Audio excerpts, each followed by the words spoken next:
Ya. Jadi seperti sehat-sehat selalu Pak ya. Tak biasa, viral momen orang tua yang malah sungkeman ke pengantin hingga nangis terharu. Beredar video yang memperlihatkan momen sungkeman yang berbeda dari pernikahan pada umumnya, yakni orang tua sungkem pada kedua pengantin bukan sebaliknya viral di media sosial. Diketahui prosesi sungkeman biasanya dilakukan oleh kedua mempelai kepada orang tua mereka. Namun hal berbeda justru terlihat dalam video oleh akun Instagram @undercover.it. Dalam video itu, terekam momen sungkeman saat acara pernikahan.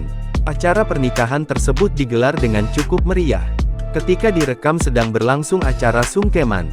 Jika biasanya yang melakukan sungkem adalah pengantin ke orang tua, kali ini justru terbalik.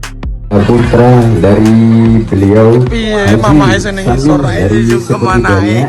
Jadi seperti banyaknya mana nih Pak? Tanjung Harapan ya. Sehat-sehat selalu Pak ya. Berdasarkan keterangan, kedua orang tua entah dari pengantin pria atau wanita tampak melakukan sungkeman ke anak serta menantu mereka. Tampak ibu dan bapak bersimpuh sambil memeluk kedua mempelai. Tangis haru pun pecah, mereka sama-sama menangis di momen tersebut. Akan tetapi, banyak yang bertanya-tanya mengapa sungkeman di acara pernikahan itu tampak berbeda dari biasanya. Momen tersebut pun lantas mengundang berbagai komentar warganet. Banyak warganet yang berkomentar momen tersebut tak seperti adat pernikahan pada umumnya.